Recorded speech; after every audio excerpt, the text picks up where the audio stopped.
আমরা আজকে পদার্থের গাঠনিক ধর্ম নিয়ে আলোচনা করতেছি। এই অধ্যায়টার নামটা হচ্ছে আমাদের পদার্থের গাঠনিক ধর্ম। তো এখন এই পদার্থের গাঠনিক ধর্ম আসলে আমরা কী নিয়ে আলোচনা করব, এটা আসলে আমাদের জানাটা অত্যাবশ্যকীয়। তো এখন একটু খেয়াল করে দেখি। তো আমরা অধ্যায়ের টাইটেল শুনে আমরা বুঝতে পারতেছি যে পদার্থের গাঠনিক ধর্ম, তার মানে এখানে যে বিষয়টা নিয়ে আলোচনা করা লাগবে সেটা হচ্ছে আমাদের কাকে নিয়ে আলোচনা করা লাগবে, মানে মূল কিওয়ার্ডস কোনটা, আমাদের পদার্থ, তার গাঠনিক ধর্ম, তার মানে গঠনগত ধর্মগুলো নিয়ে এখানে আলোচনা করা লাগবে। এখন আমার কথা হচ্ছে যে পদার্থ যে আমরা পাচ্ছি, যেটাকে আমরা ম্যাটার বলতেছি, এই পদার্থটা কয় প্রকার হয় বলতে পারবে না তোমরা? যে নর্মালি আমরা যদি বলি পদার্থ 4 প্রকার: কঠিন, তরল, বায়বীয়, তার সঙ্গে প্লাজমা। বাট আমরা এটাকে এখানে প্লাজমাটাকে উপেক্ষা করব। তখন পরে আমাদের এখানে পদার্থকে আমরা দাঁড় করাইতে পারি, একটা হচ্ছে আমাদের কঠিন, একটা হচ্ছে আমাদের তরল, আর একটা হচ্ছে আমাদের গ্যাসীয়। তোমরা এগুলো জানো, এই যে গ্যাসীয়। এখন তোমরা একটু আমাকে বলো, এই গ্যাসীয় পদার্থের প্রপার্টিজ আমরা অলরেডি পড়ে ফেলছি কিনা? আমরা প্রথম পত্রে 10ম অধ্যায়ে পড়ে ফেলছি আদর্শ গ্যাস ও গ্যাসের গতিতত্ত্ব। তার মানে আমরা অলরেডি গ্যাসীয়টা সম্পর্কে জেনে ফেলছি। তো আমাদের বাদ বাকি থাকলো কয়টা বলো তো? 2টা। একটা হচ্ছে কঠিন, আর একটা হচ্ছে আমাদের তরল। তো আমরা কঠিন পদার্থের আবার অনেক কিছু বিষয় কিন্তু আমরা অলরেডি করে ফেলছি। নিউটনের মেকানিক্স, এটা সেটা অধ্যায়, কাজ ক্ষমতা, শক্তি, এসব কিন্তু করে ফেলছি। তাহলে আমাদের এই যে তরল পদার্থের যে প্রপার্টিসগুলো থাকবে একটু বলি তোমাদের। তরল পদার্থের প্রপার্টিস আমরা পড়বো এই অধ্যায়ের দ্বিতীয় অংশে। এই অধ্যায়ের কোন অংশে? দ্বিতীয় অংশে। তাহলে এটা হবে আমাদের দ্বিতীয় অংশ। তাহলে একটু খেয়াল করে দেখি, প্রথম অংশে আসলে আমরা পড়াশোনা করবো কি, একটু শোনো ভালো করে। কঠিন না, কঠিনকে আবার ক্লাসিফাই করতে হবে। আমরা জানি স্থিতিস্থাপকতার উপর ভিত্তি করে কঠিন পদার্থকে 2 ভাগে ভাগ করা যায়। স্থিতিস্থাপকতার উপর ভিত্তি করে কঠিন পদার্থকে 2 ভাগে ভাগ করা যায়। একটা হচ্ছে ইলাস্টিক, একটা হচ্ছে আমাদের নন ইলাস্টিক। একটা স্থিতিস্থাপক, এটা হচ্ছে অস্থিতিস্থাপক। তো আমরা ওই কথাটা লিখব যে আমরা আবার এখানে কঠিন পদার্থকে 2টা ভাগে ভাগ করব। একটা হচ্ছে আমাদের ইলাস্টিক বা স্থিতিস্থাপক, তোমরা সুন্দরভাবে লিখে নিবা, স্থিতিস্থাপক। আর একটা হচ্ছে আমাদের অস্থিতিস্থাপক, অস্থিতিস্থাপক। তাহলে আমি স্পষ্ট বুঝতে পারলাম যে আমাদের এখানে কঠিন পদার্থটাকে ইলাস্টিসিটির উপর ভিত্তি করে 2টা ভাগে ক্লাসিফাই করা যাবে। একটা হবে আমাদের স্থিতিস্থাপক, আরটা হচ্ছে আমাদের অস্থিতিস্থাপক। তো আমরা এই অধ্যায়ের প্রথম অংশে যে বিষয়টি নিয়ে আলোচনা করব, দেখো অস্থিতিস্থাপক বস্তু কিন্তু আমরা অলরেডি পড়ে ফেলছি। নিউটনের মেকানিক্স, রিজিড বডি যেটা আমাদের ছিল, পূর্ণ দৃঢ় বস্তু। আরে আমরা বল খাটাইছিলাম কোথায়? তোমার স্থিতিস্থাপক বস্তুতে নাকি অস্থিতিস্থাপক বস্তুতে? অস্থিতিস্থাপক বস্তুতে। আরে কাজ ক্ষমতা শক্তিতে, পূর্ণ দৃঢ় বস্তু। তার মানে আমরা আগে যে বিষয়গুলো আমরা আলোচনা করছি বা ডিসকাশন করছি সেটা হচ্ছে আমাদের অস্থিতিস্থাপক বস্তু সম্পর্কে আমরা আলোচনা করে ফেলছি।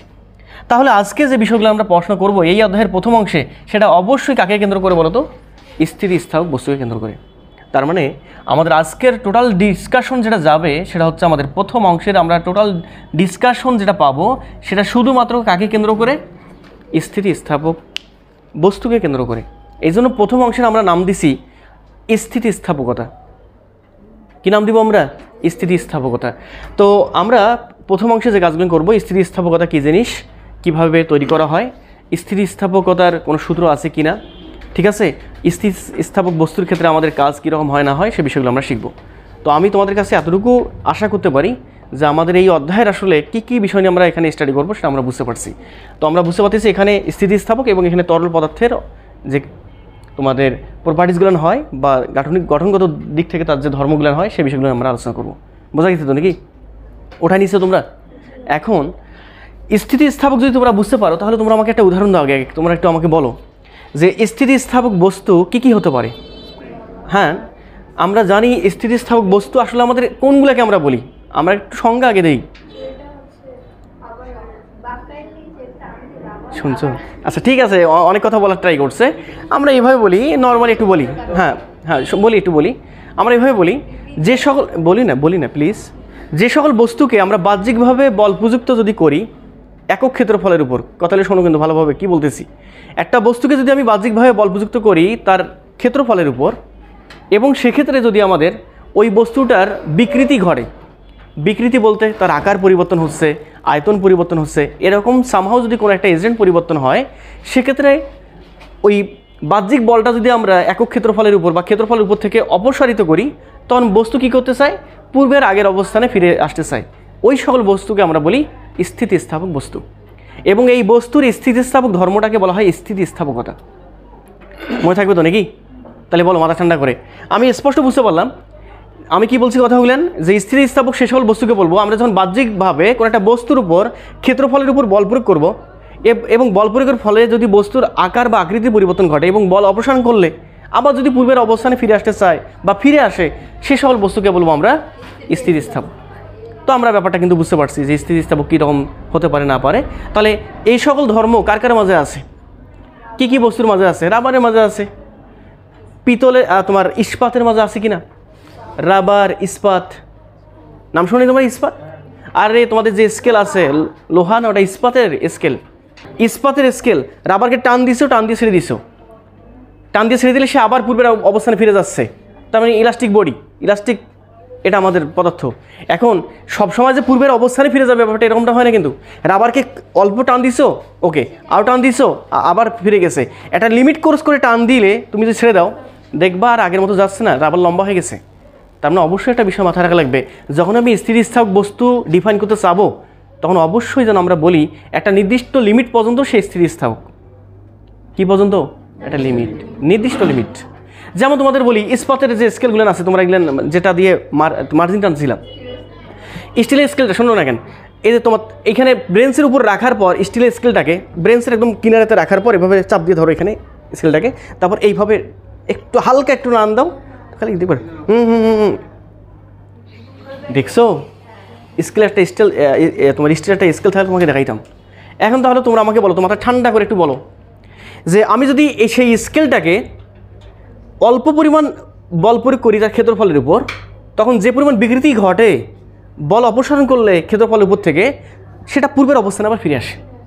ওকে ফাইন, এটা তাহলে ইলাস্টিক বডি। আর আমার কথা হচ্ছে আমি যদি খুব বেশি পরিমাণ বল প্রয়োগ করি তার একক ক্ষেত্রফলের উপর বা ক্ষেত্রফলের উপর, তখন কি সে আর পূর্বের অবস্থানে ফিরে আসে? স্টিলের উপর যদি তুমি খুব বেশি পরিমাণ বল প্রয়োগ করো দেখবা স্টিল বাঁকা হয়ে একদম ভ্যাংসা হয়ে গেছে, মোচড় নিয়ে নিচ্ছে, আর আগের অবস্থানে ফিরে আসতেছে না। কারণটা কেন জানো? কারণটা একটাই, যে আমাদের যে ইলাস্টিক লিমিটটা যেটা ছিল, আমরা বল প্রয়োগ করবো, এমনটা বল প্রয়োগ করবো যাতে পরে ইলাস্টিসিটি তার স্থিতিস্থাপকতা তার লিমিটের মাঝে থাকে।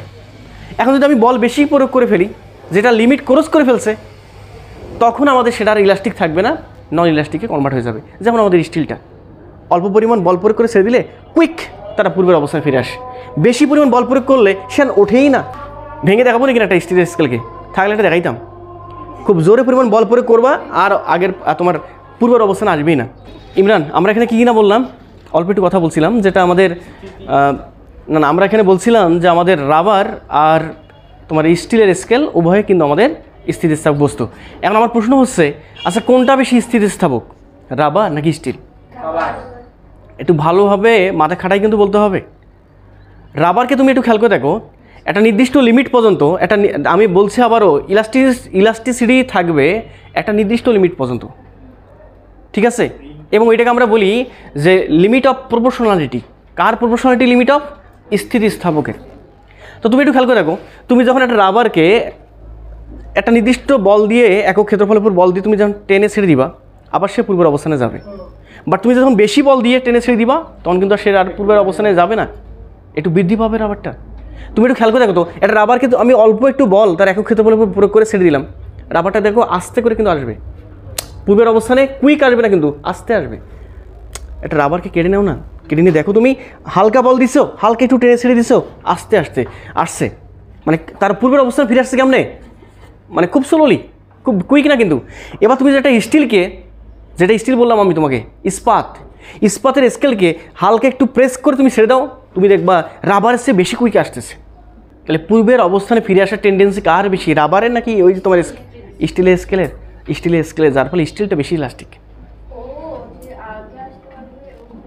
আরে ওর তো টেন্ডেন্সি বোঝো না কিন্তু তুমি। এখন তুমি যদি বলো যে আমি রাবারকে খুব বেশি বল প্রয়োগ করাইছি, স্টিলকে খুব করাইছি, স্টিলকে বেশি প্রয়োগ করাইলে সে মোচড় নিবে, পূর্বের অবস্থানে ফিরে আসবে না। এই জন্য বলে যখনই তুমি ইলাস্টিসিটি হিসাব করতে চাইবা তখন অবশ্যই একটা নির্দিষ্ট লিমিট পর্যন্ত তোমাকে ইলাস্টিসিটি হিসাব করতে হবে। সাথে বোঝা গেছে কি? আচ্ছা, যদি আমরা এটা বুঝি তাহলে আমরা অনেকগুলো কথাই বলছি। শোনো, আমরা অনেকগুলো কথা বললাম, আমি এই সব বিষয়গুলো তোমাদের একটু মিশাই দিই। তো আমরা ব্যাপারগুলো বুঝতে পারতেছি স্থিতিস্থাপক ব্যাপারটা কীরকম জিনিস। আমরা এখানে স্থিতিস্থাপক তৈরি করতে গেলে কথা বলো, স্থিতিস্থাপকের সঙ্গে কী কী আমাদের ধর্ম থাকতে পারে, মানে কী কী বিষয় নিয়ে আমরা পড়াশোনা করতে পারি? স্থিতিস্থাপক আলোচনা করতে গেলে অবশ্যই একটা থাকা লাগবে একক ক্ষেত্রফলের মানে ক্ষেত্রফলের উপর প্রযুক্ত বল, আর একটা হচ্ছে আমাদের বিকৃতি। এবং যে বলটা হবে সে বলটা কি এজেন্ট কর্তৃক বল নাকি যে বস্তু থাকবে সেই বস্তুর অভ্যন্তরীণ বল, যে বস্তু থাকবে সেই বস্তুর অভ্যন্তরীণ বল। আর একটা রাবারের উপর বল প্রয়োগ করলে এটা হচ্ছে এজেন্ট কর্তৃক বল। বল ছেড়ে অপসারণ করলে বল রাবার আবার পূর্বের অবস্থানে আসে কোন বলের কারণে? ওই বস্তুর বলের কারণে। ওই বলটাকে আমরা বলছিলাম রিফর্মিং ফোর্স। কি ফর্মিং? রিফর্মিং অথবা রিস্টোরিং অথবা প্রত্যয়নী বল। তিনটা নাম থাকবে, রিফর্মিং পুনরায় সে ওই অবস্থা যাচ্ছে, রিফর্ম করতেছে, নতুবা রিস্টোরিং আর নতুবা প্রত্যয়নী বল। কী বল বলো তো? প্রত্যয়নী বল। তো আমরা স্পষ্ট একটা বিষয় বুঝতে পারতেছি, আমরা স্থিতিস্থাপকতা যখনই আলোচনা করবো বা স্থিতিস্থাপক বস্তুর প্রপার্টিজ নিয়ে আলোচনা করবো তখন আসলে আমরা কী কী বিষয় নিয়ে আলোচনা করবো। একটা হচ্ছে আমাদের বিকৃতি, আরেকটা হচ্ছে আমাদের ওই যে ক্ষেত্রফলের উপর বলটা, যেটাকে আমরা রিফর্মিং ফোর্স বলতেছি। ওকে, তাই যদি হয় তাহলে তোমরা এবার আমাকে বলো, মাথা ঠান্ডা করে বলো, একটু মাথা ঠান্ডা করে বলতে হবে।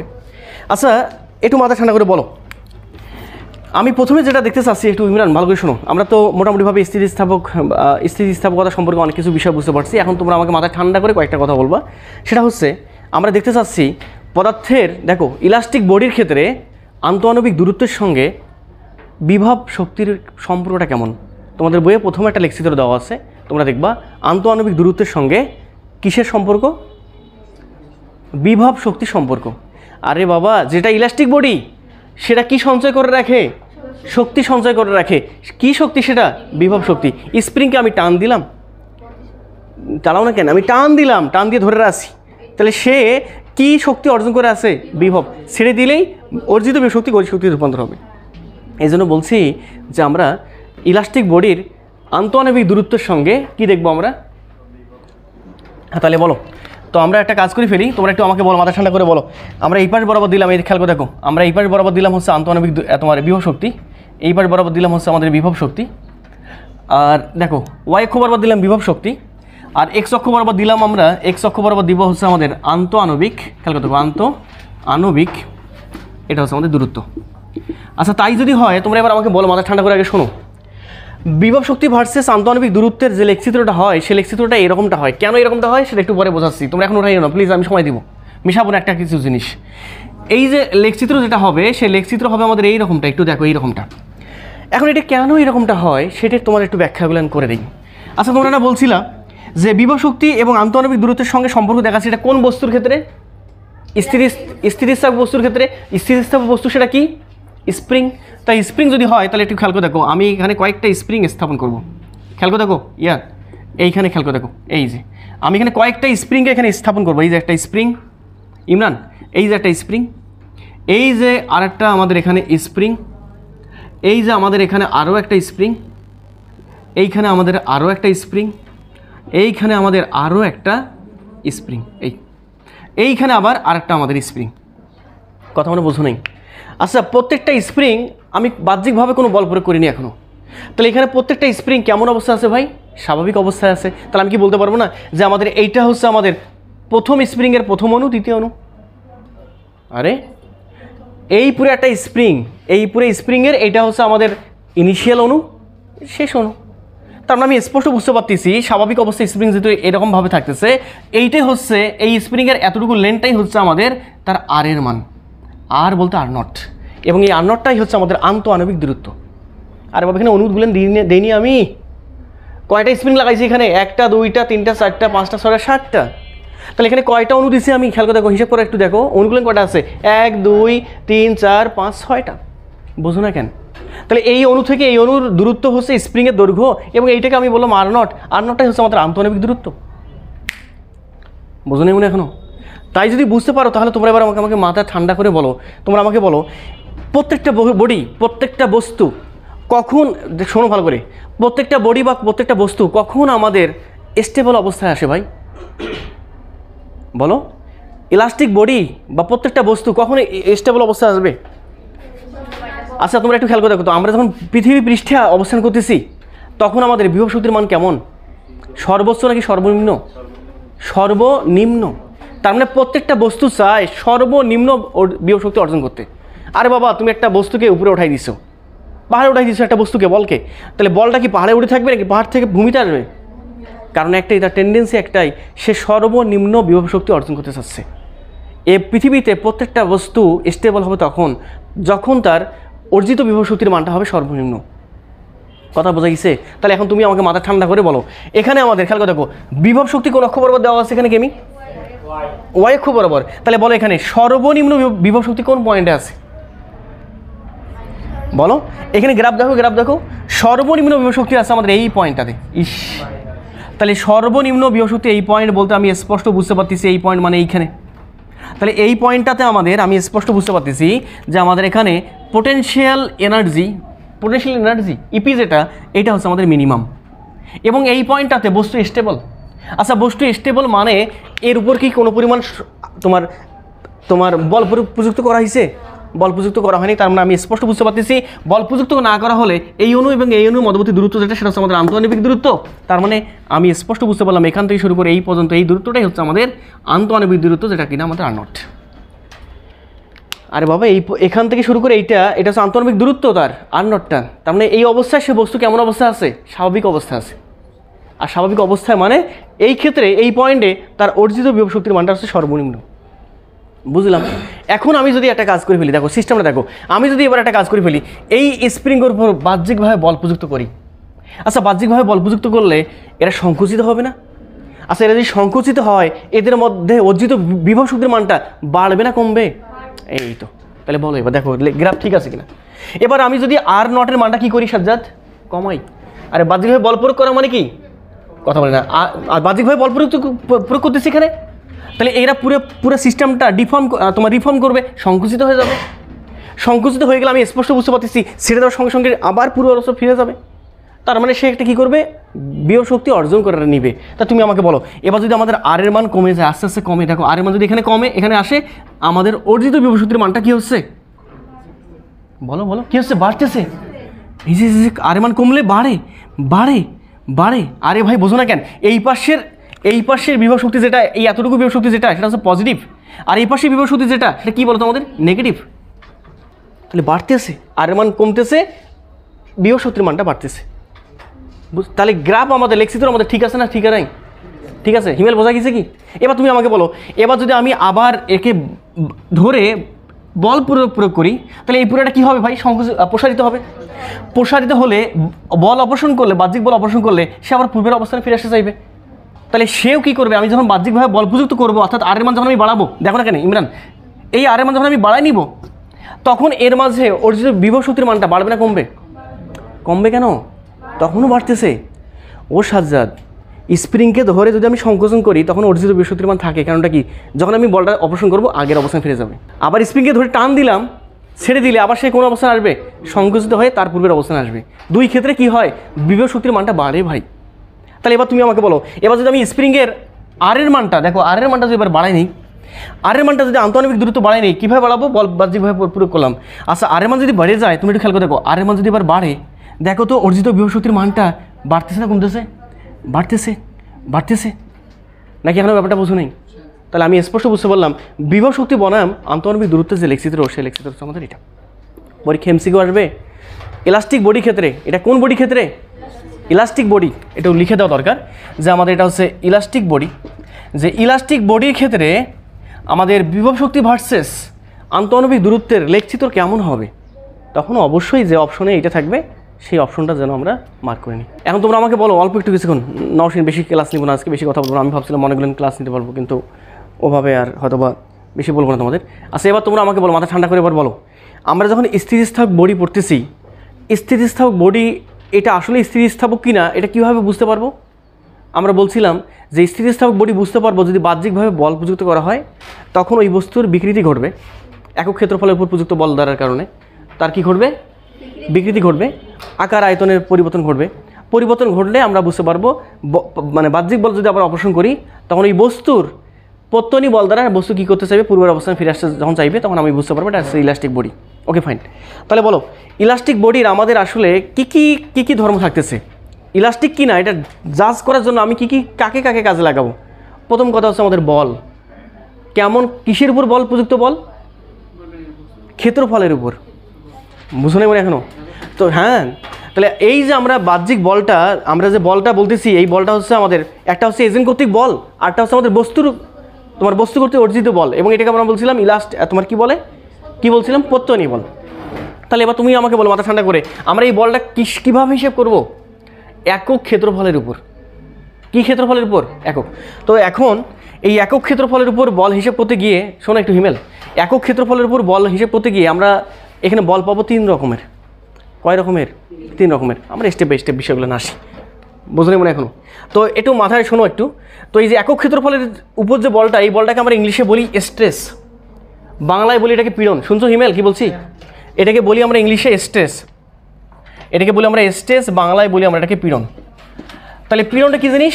পীড়নটা হচ্ছে আমাদের একক ক্ষেত্রফলের উপর প্রযুক্ত বল। কি ক্ষেত্রফলের উপর? একটু লিখে নিবা তোমরা, একক ক্ষেত্রফলের উপর প্রযুক্ত বল। এখন তোমরা মনে করতেছো যে ভাই একক ক্ষেত্রফলের উপর প্রযুক্ত বল মানে চাপ না ছিল, মনে হচ্ছে না? ওমা, এটা বল না কথা, চাপ ছিল না। বাট চাপ আর পীড়নটা কিন্তু ডিফারেন্ট জিনিস। কেন ডিফারেন্ট জিনিস? চাপটা ছিল বাহ্যিক এজেন্ট কর্তৃক প্রযুক্ত বল ক্ষেত্রফলের উপর, আর পীড়নটা হবে আমাদের যে বস্তু আমরা করতেছি, হিসাব করতেছি, সেই বস্তুর প্রত্যয়নী বল কর্তৃক একক ক্ষেত্রফলের উপর প্রযুক্ত বলটা। কথা কি বুঝতে পারছো সাজ্জাদ? তাহলে এবার বলো, মাথা ঠান্ডা করে বলো, আমরা যদি এটা বুঝতে পারি যে আমাদের পীড়ন কী জিনিস সেটা আমরা বুঝে ফেলছি, তাহলে বলো পীড়নকে আমরা কীভাবে হিসাব করবো? একক ক্ষেত্রফলের উপর প্রযুক্ত বল না? তো সাপোজ আমি এভাবে মনে করলাম, শোনো ভালো করে, আমি মনে করলাম যে এ ক্ষেত্রফলের উপর প্রযুক্ত বলটা হচ্ছে আমাদের এফ। তাহলে অতএব পীড়নের সংজ্ঞানুসারে একক ক্ষেত্রফলের উপর প্রযুক্ত বল, তাহলে একক ক্ষেত্রফলের উপর প্রযুক্ত বল হবে আমাদের এফ ডিভাইড বাই এ, এইটাই হবে আমাদের পীড়ন। এই যে আমরা বাংলা লিখলাম, এটা হচ্ছে আমাদের পীড়ন। এটাকে চাপ বলবো না কিন্তু, ক্লাস 9 তোমরা চাপ বলছিলা, বাট এটাকে চাপ না, পীড়ন। আচ্ছা, তার আগে তোমার একটু বলি, এখানে যে এফটা আছে, এই এফটা কী বল ছিল? আমি বলছিলাম প্রত্যয়নী বল।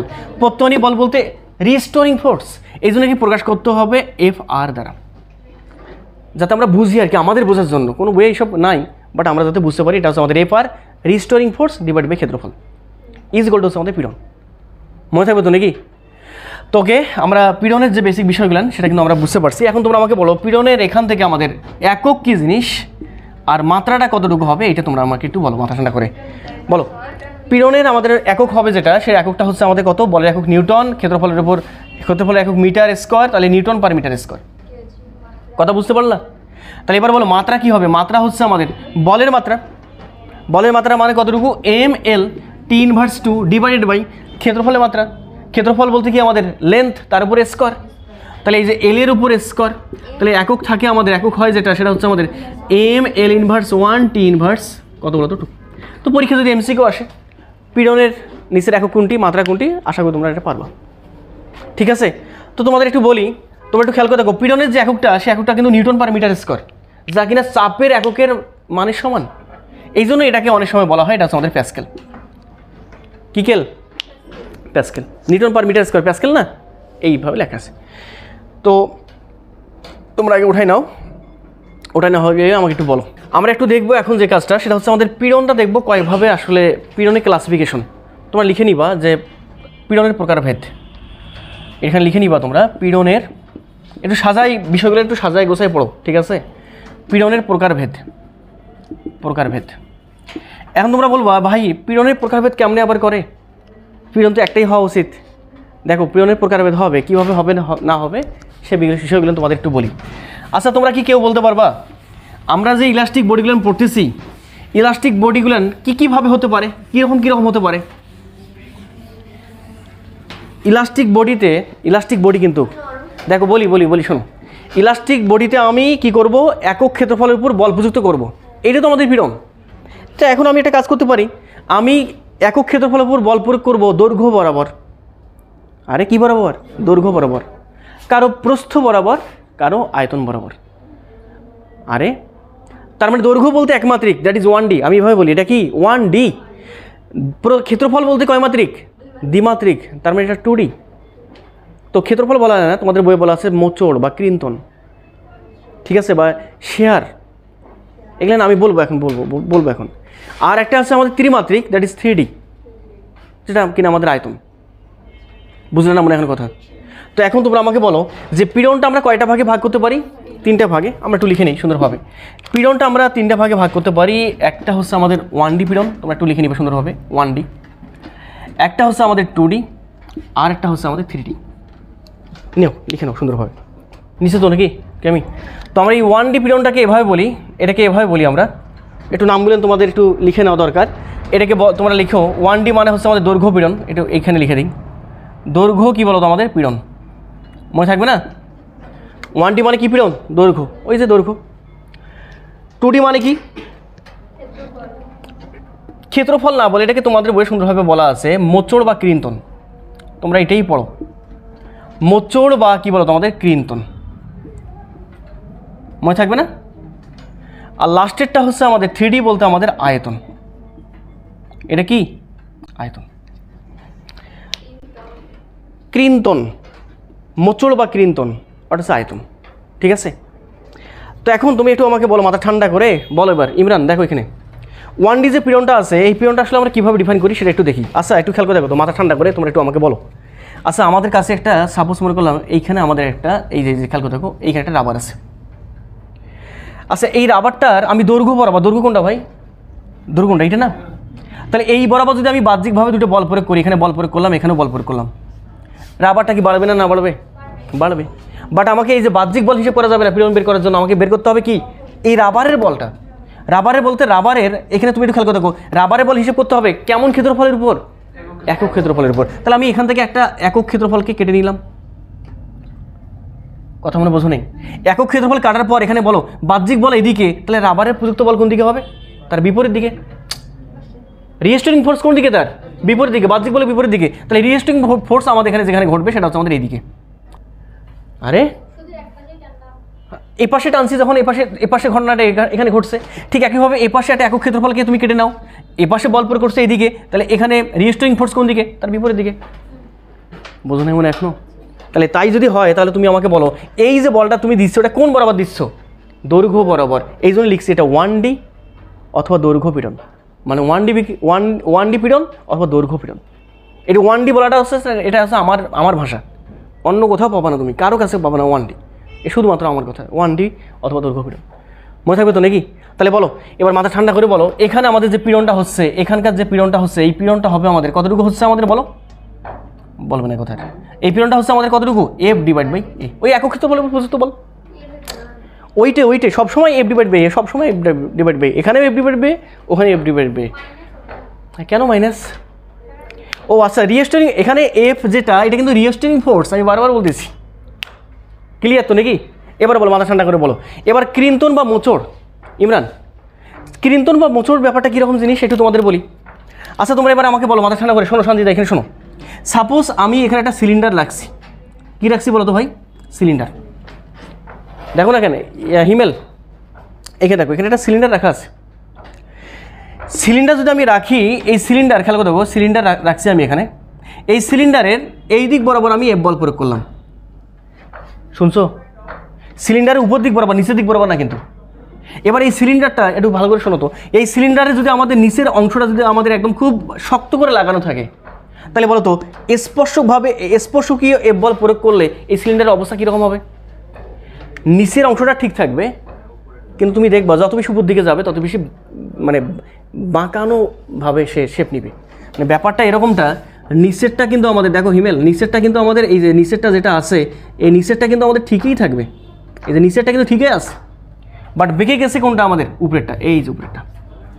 তাহলে এই ক্ষেত্রে যে বলটা দিছি আমি, সেই বলটা আমাদের এফ কতটুকু ক্ষেত্রফলের উপর? একক ক্ষেত্রফলের উপর, এবং আমাকে রিস্টোরিং ফোর্সটা হিসেব করতে হবে। সেক্ষেত্রে যে তোমার পীড়নটা, এই ক্ষেত্রে এই পীড়নটাকে আমরা বলি কৃন্তন বা মোচড় পীড়ন। এবং প্রকাশ করবো কী দ্বারা? আর বলবো না কথা, প্রকাশ করবো কী দ্বারা? ওই আগের মতো করে, পীড়ন ইজ ইকুয়াল টু হচ্ছে আমাদের F/A।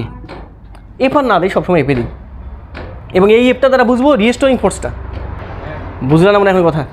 আচ্ছা তোমাদের আরেকটা বিষয় একটু খেয়াল করে দেখি, তোমাদের যে বইগুলো আছে, আমি এখানে আয়তনটা একটু মিশাই দিই কারণ আমি জায়গা এখানে আমি আরও পাচ্ছি। আরেকটা উদাহরণ দেখাই, তোমাদের বইগুলো আছে না? তোমাদের বইগুলো, আরে বাবা ইসেক স্যারের বই মোটা যে বইটা আছে না, এই বইটার হচ্ছে তোমার এই যে উপরকার লেয়ারটা এটা। আচ্ছা এবার তোমরা আমাকে বলো তো, এই বইটার উপরকার লেয়ারে যদি আমি এফ বল প্রয়োগ করি, নিচেরকার পাতাগুলো তুমি দেখবা নিচেরকার পাতাগুলো ওই তোমার টেবিলের সঙ্গে লেফটে থাকবে, এই যে লেফটে আছে টেবিলের সঙ্গে, শুধুমাত্র মোচড় নিবে কোনটা বলো তো?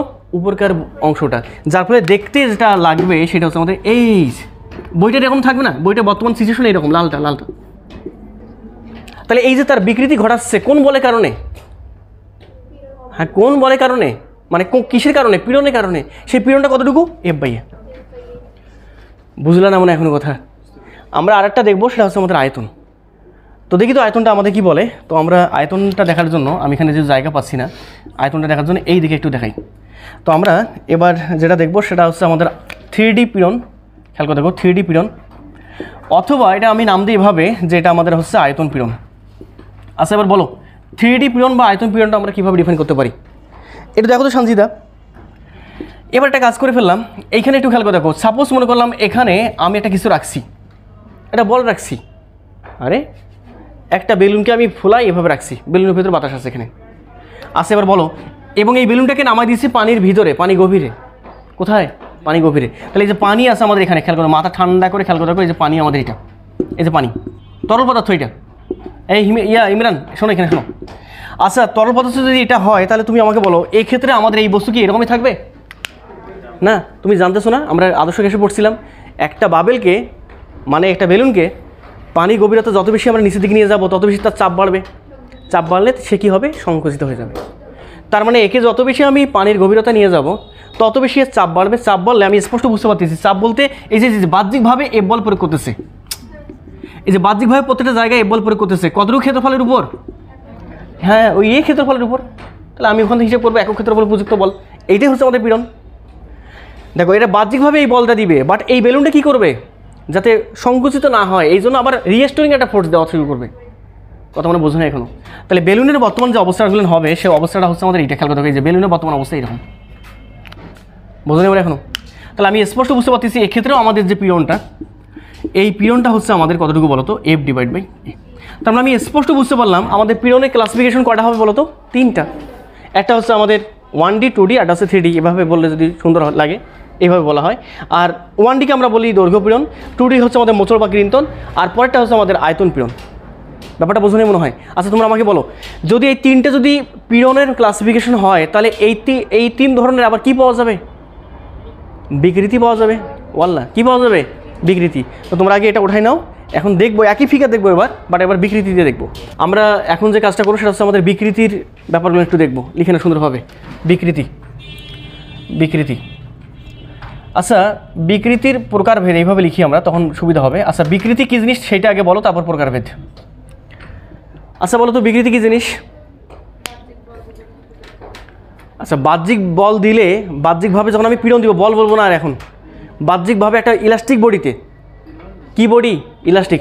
আরে বাবা তুমি লোহায় তুমি যদি বলো, লোহার BSRM, লোহাতে তুমি বাহ্যিকভাবে বল প্রযুক্ত করছো, লোহা কি আর বাড়বে? ব্যাপারগুলো কিন্তু বুঝতে হবে, বুঝিও কিন্তু। তাহলে আমাকে বল দিতে হবে কোন, মানে তোমার পীড়ন দিতে হবে কোন বডিতে? পীড়ন দিতে হবে ইলাস্টিক। তাহলে আমি যখন বাহ্যিকভাবে, তোমার বাহ্যিকভাবে না বলি, আমরা যখন ইলাস্টিক বডিতে পীড়ন দিব, তখন তার আকার আকৃতির পরিবর্তন ঘটবে। এই আকার আকৃতির যে পরিবর্তন ব্যাপারটা, কতটুকু পরিমাণ পরিবর্তন হয়েছে, এই পরিবর্তন কতটুকু হয়েছে এটা বোঝাইতে ব্যবহার করা হয় বিকৃতিকে। পরিবর্তন তার কি কতটুকু, এইটা হচ্ছে বিকৃতি। তো ব্যাপারটা কীভাবে হিসেব করা যা হয় বিকৃতি, সেটা তোমাদের বলি। বিকৃতির সংজ্ঞা যদি দিতে চাই, তাহলে এভাবে হিসেব করতে হয় একক মাত্রার পরিবর্তন। একক মাত্রায় পরিবর্তন কোনো বস্তুর বলতে কোনো ইলাস্টিক বডির, এভাবে লিখে নিবা, কোনো ইলাস্টিক বা স্থিতিস্থাপক, কোনো স্থিতিস্থাপক বস্তুর একক মাত্রায় পরিবর্তনই হচ্ছে আমাদের কি? বিকৃতি। কোন স্থিতিস্থাপক বস্তুর একক মাত্রায় পরিবর্তনই হচ্ছে আমাদের কি বলতো? বিকৃতি। বুঝলা? শিওর? তাহলে বলো, মাথা ঠান্ডা করে বলো। সংজ্ঞা থেকে আমরা পাচ্ছি কোন স্থিতিস্থাপক বস্তুর একক মাত্রায় পরিবর্তনটাই হচ্ছে আমাদের বিকৃতি। তাহলে বলো তো বিকৃতিকে হিসেব করতে হবে কেমন মাত্রায়? হ্যাঁ কেমন মাত্রায়? একক মাত্রায়। তাহলে আমি একটা কাজ করি, এইভাবে একটু হিসাব করে রাখি। আমি মনে করলাম, একটু খেয়াল করে দেখো, মাথা ঠান্ডা করে শোনো। তাহলে যদি তাই হয়, তাহলে এবার তোমরা আমাকে বলো বিকৃতি আবার কয় প্রকার হতে পারে? হ্যাঁ 3 প্রকার। আরে একটা হচ্ছে 1D, আরে ভাই ইলাস্টিক বডি, যে কোনো বডি, শোনো, যে কোনো বডি সর্বোচ্চ কয় মাত্রিক হতে পারে? 3 মাত্রিক, যেটা আমরা ভিজিবল দেখতে পারি। 1D 2D 3D। তাহলে এখানে অবশ্যই বল যেহেতু আমাদের 3টে হয়েছে, বিকৃতি কটা হইবে আমাদের 3টে, শেষ তো অধ্যায় তো এটাই শেষ। তাহলে বলো এবার বিকৃতির ক্লাসিফিকেশন যদি আমি চাই তাহলে এখানে বিকৃতি পাবো আমি 3টা। একটা প্রথম বিকৃতি কি আমাদের 1D বিকৃতি। 1D বিকৃতি, এই যে 1D বিকৃতি, এটাকে আমরা সুন্দরভাবে বলবো দৈর্ঘ্য বিকৃতি। আমার কথা মনে হয় এখনো বোঝোনি তোমরা? আচ্ছা বোঝো, লিখো আগে। তারপর হতে পারে আমাদের 2D বিকৃতি। আচ্ছা 2D বিকৃতি মানে কি, এটা কী ছিল সাজ্জাদ? মোচড় বিকৃতি অথবা কৃন্তন। এই নামগুলো তোমরা একটু মাথায় রাখিও, কাজে লাগবে। আর একটা ছিল আমাদের বিকৃতি, সেটা ছিল 3D, এবং এটা নাম ছিল আমাদের 3D বিকৃতি। আরেকটা নাম বলছিলাম, এটা হচ্ছে আমাদের আয়তন বিকৃতি। বুঝলে কথা বলেন? আচ্ছা এখন একটু তোমরা আমাকে বলো সুন্দরভাবে যে এবার আমি হিসেব করতে চাচ্ছি দৈর্ঘ্য বিকৃতি। দৈর্ঘ্য বিকৃতি কেমন হিসেব করবো? এই আগের মতো আসবো, আমি কাজ করব কিভাবে? যে ভাই আমি একটা কাজ করলাম, এইখানে একটা রাবার নিলাম, রাবার বলতে এই যে রাবারকে এইভাবে অঙ্কন করলাম, কিন্তু এইভাবে অঙ্কন করলাম, এইভাবে, এই যে রাবার। তাহলে এই রাবারের আদি দৈর্ঘ্যটা হচ্ছে আমাদের ক্যাপিটাল এল। কথা বলেন আর রাবারের আদি দৈর্ঘ্য কতটুকু ধরছি আমি এখানে? Capital L. একে যদি আমি পীড়ন দেই, কি দেই? তাহলে পীড়ন দেওয়া মানে হচ্ছে এ পরিমাণ বল প্রযুক্ত করবো একক ক্ষেত্রফলের উপর। যদি আমি এখানে পীড়ন দেই, দেখো না কেন, এখানে যদি পীড়ন দেই তাহলে এই বস্তু কি আর এরকম থাকবে? রাবারটা ইলাস্টিক বডি কি প্রসারিত হবে না? প্রসারিত হয়ে গেলে আমি স্পষ্ট বুঝতে পারতেছি, প্রসারিত হয়ে গেলে ব্যাপারটা বর্তমান সিনারিও হবে আমাদের এরকমটা। তাহলে বলো তুমি আমাকে, এখানে আমাদের প্রসারণ ঘটলো কতটুকু? কতটুকু প্রসারিত হলো? না না, এটা এল, এটা এল। তাহলে এতটুকুকে আমি বললাম, এতটুকুকে বলতে হবে আমাদের স্মল এল, এবং এই স্মল এলটাই হচ্ছে আমাদের প্রসারণটা। আরে বাবা কথা বলো না কেন? আরে ভাই এখান থেকে শুরু করে এই পর্যন্ত এটাকে যদি তুমি এল বলো, এটাকে বলতে হবে এল ড্যাশ, মনে করলাম। তাহলে প্রসারণ কতটুকু হইল? প্রসারণ হইল আমাদের L dash minus L, that is কি? বোঝো না কেন? এখন তুমি আমাকে বলো, তুমি যখন বিকৃতি হিসেব করবা তখন কীভাবে হিসেব করতে বলছিলা? কীভাবে হিসেব করতে হবে তোমাকে? কোনো স্থিতিস্থাপক বস্তুর একক মাত্রায় পরিবর্তন। তাহলে তুমি এবার বলো কেমি, এই যে এল পরিমাণ পরিবর্তন হয়েছে কতটুকুর মাঝে? কথা বলে না। হ্যাঁ আমি স্পষ্ট, দেখো না, দেখো দেখো তো, আমি স্পষ্ট বুঝতে পারতেছি যে আমাদের এখানে একক মাত্রায় পরিবর্তন হিসেব করতে হবে। স্মল এল পরিবর্তন হলো কতটুকু এলের মাঝ থেকে? তাহলে আমি লিখি, ওইটা লিখবো আমি তো নাকি, তারপর একক হিসাব করবো। আল্লাহ মাফ করুক, বলে না কেন জানি, যে এলের মাঝে পরিবর্তন হয়, এলের মাঝে পরিবর্তন হয়, আরে এলের মাঝে পরিবর্তন হয় তো, হ্যাঁ এলের মাঝে পরিবর্তন হয় কতটুকু বলো তো? সেটা স্মল এল। আর পরিবর্তন বলতে বৃদ্ধি হয় এটা। তাহলে অতএব এককের মাঝে পরিবর্তন বা বৃদ্ধি হবে আমাদের small L divide by capital L. এইটাকে বলবো আমরা দৈর্ঘ্য বিকৃতি। দৈর্ঘ্য বিকৃতি। তাহলে তোমরা আমাকে বলো, এবার মাথা ঠান্ডা করে বলো, হিমেল এবার বলো, আমি যে কোনো বিকৃতি হিসেব করতে চাচ্ছি, কী হিসেব করবো আমি? যে কোনো বিকৃতি। তাহলে বলো যে কোনো বিকৃতির একটা সূত্র আমাকে বলো তো, কীভাবে আমি বের করতে পারি? সেটা দৈর্ঘ্য হোক, ক্ষেত্রফল হোক, মানে মোচড় হোক, আর সেটা আমাদের কি হোক? আয়তন হোক। কেমনে বের করা যাবে? হ্যাঁ এল মানে কি? সেটা পরিবর্তন। তাহলে এখানে আমি লিখলাম এই এলটা হচ্ছে আমাদের চেঞ্জ ইন ডাইমেনশন।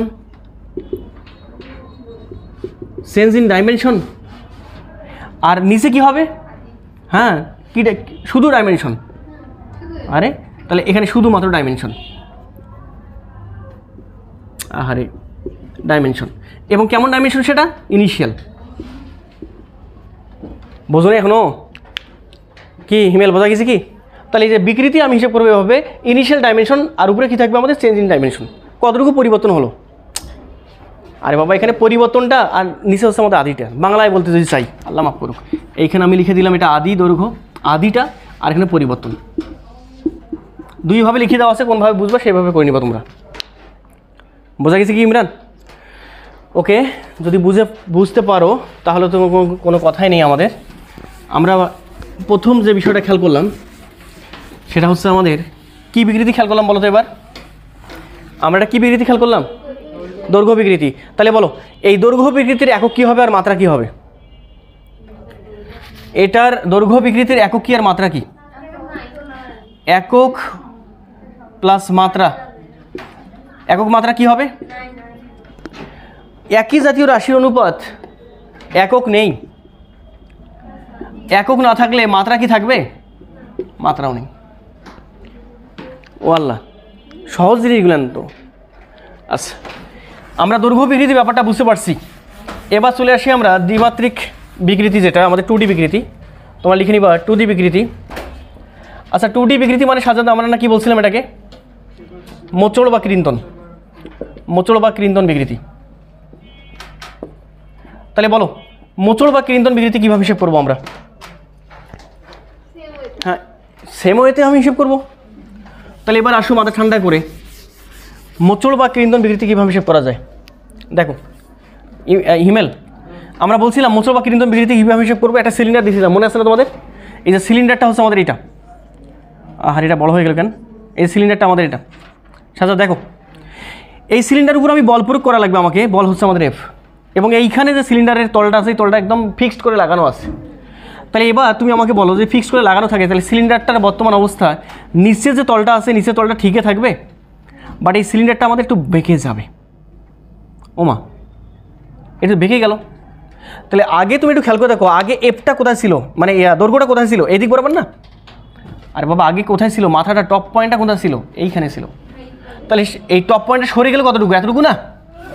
এই এতটুকুকে আমরা বলি, এতটুকুকে বলি আমরা ডি, এতটুকুকে বলি আমরা ডি, আর এতটুকুকে বলি আমরা এইচ। ক্লিয়ার? একইভাবে যদি আমি একটা বই হিসেব করি, এখানে তোমাদের বইয়ে বইটা দেওয়া আছে, যে কোনো বইয়ে তোমরা দেখবা বই দিয়ে উদাহরণ দেওয়া আছে, যে বইটা হচ্ছে আমাদের এটা। এখানে বল প্রয়োগ করলাম আমি এফ, বল প্রয়োগ করলে সাজাদ এর পরের অপশনে যেটা আসবে, পরের চিত্রে যেটা আসবে, বর্তমান অবস্থা যেটা হবে সেটা কি আর এরকম হবে?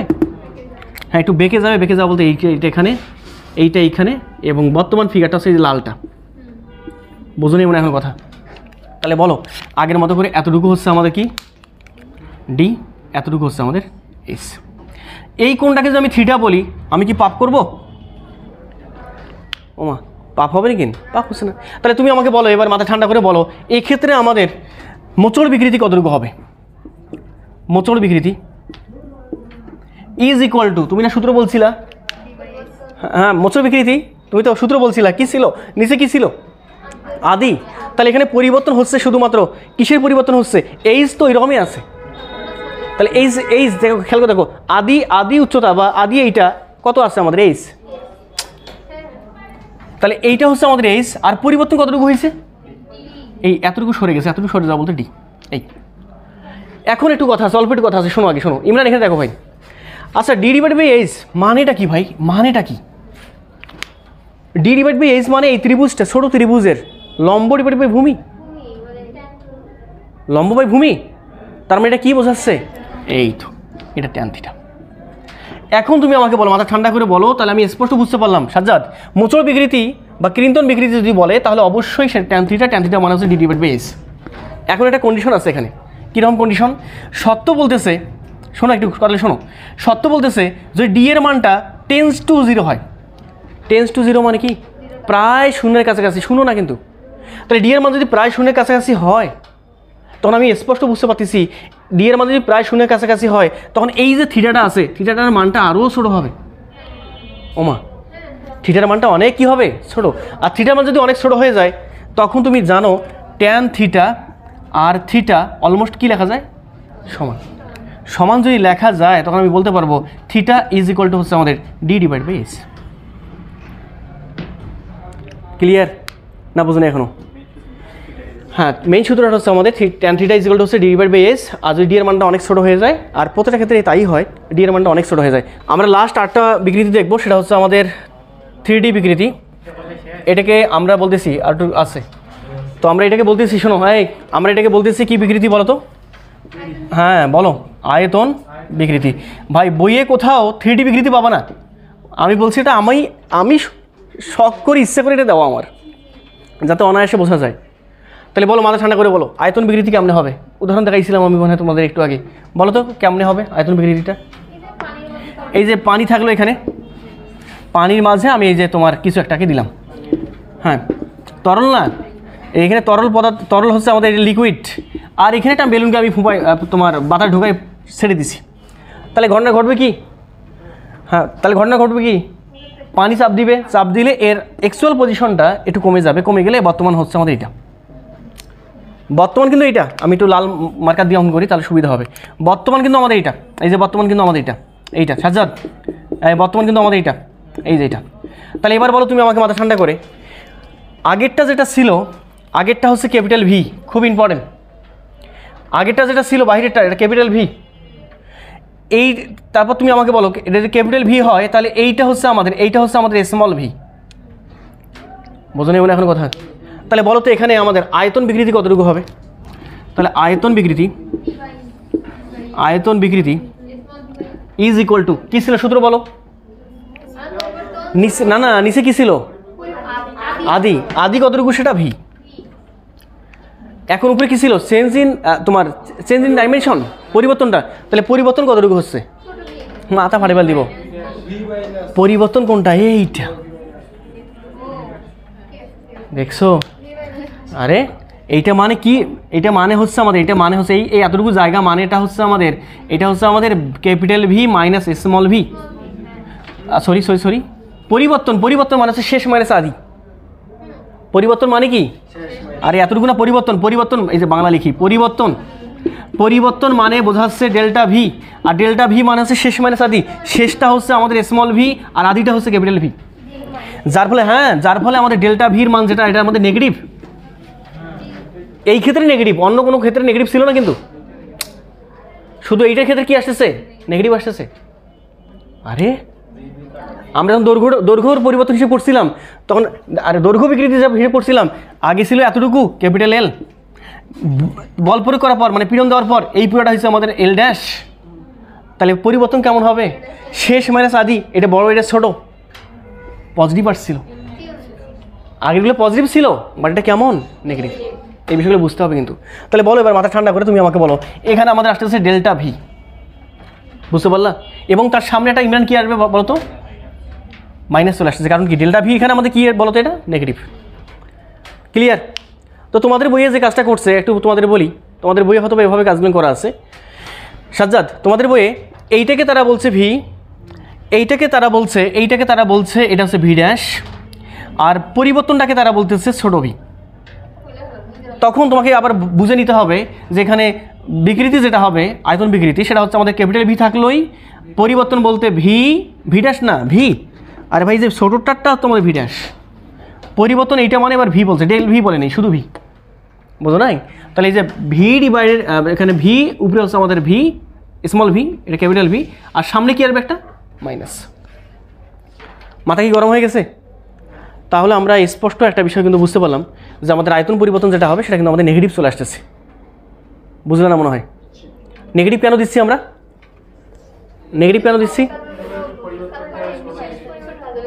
হ্যাঁ, নেগেটিভ কেন দিলাম? একটা বিষয় খেয়াল করবো কিন্তু, দেখো আমাদের প্রত্যেকটা পরিবর্তন, প্রত্যেকটা বিকৃতি পজিটিভ আসছে না?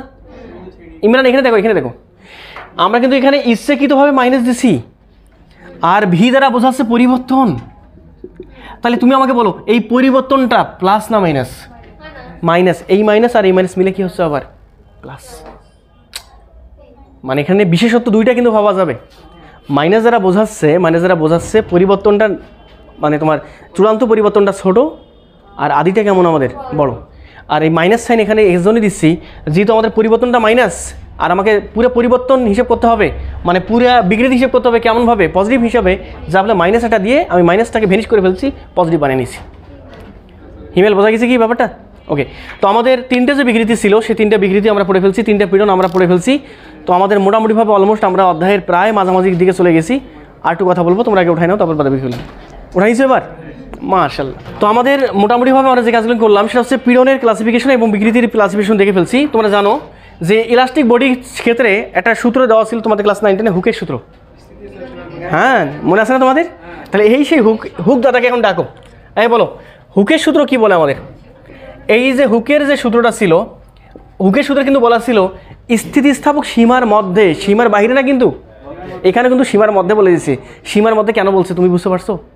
সীমার মধ্যে না থাকলে রাবার বেশি স্থিতিস্থাপক হইতো কার তুলনায়? স্টিলের তুলনায়, যদি সীমার মধ্যে কথাটা না থাকতো। বোঝো নাই মনে এখনো?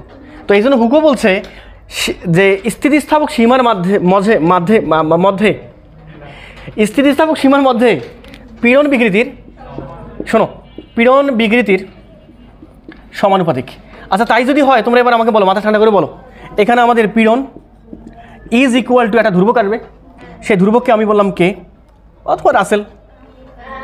আচ্ছা দিলাম রাসেলই দিলাম, আরে রে না না আরে থাক, সমস্যা কি, আমি কি পাপ করলাম না, ও কামরুজ্জামান, ঠিক আছে। এবার আসো বিকৃতি, আচ্ছা দাও দাও দিলেই হবে, কেই দিলাম, শান্তি। আর এখানে বিকৃতি বলতে আমাদের বোঝাচ্ছে, বিকৃতি বলতে এই যে বিকৃতি বাংলা লিখলাম। এখন তুমি আমাকে বলো যে আমি এখান থেকে বের করবো কে ইজ ইকুয়াল টু হচ্ছে আমাদের পীড়ন ডিভাইডেড বাই বিকৃতি। আচ্ছা এবার একটু মাথা ঠান্ডা করে বলো তো, এইখানে যে কেটা আছে এই কেটা কয়ভাবে হতে পারে? এখন লিখিও না প্লিজ, আগে শোনো, এই কেটা কয়টা হতে পারে? কেন তিনটা? হ্যাঁ অ্যান্সার বলতে হবে এভাবে, পীড়ন এবং বিকৃতি যেহেতু তিন প্রকার, কেটাও হবে তিন প্রকার, সিম্পল। অবশ্যই দৈর্ঘ্য নিতে হবে, তো প্রশ্ন নিবা। হ্যাঁ তাহলে তুমি আমাকে বলো, তাহলে আমি স্পষ্ট বুঝতে পারলাম, দেখছো হিমেল, হিমেল দেখো আমি স্পষ্ট বুঝতে পারলাম যে আমাদের এখানে কে যেটা হবে সেই কেটা হবে তিনটা।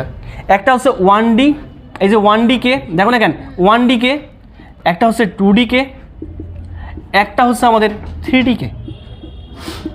তাহলে কে আবার হবে তোমাদের কয়টা? তিনটা।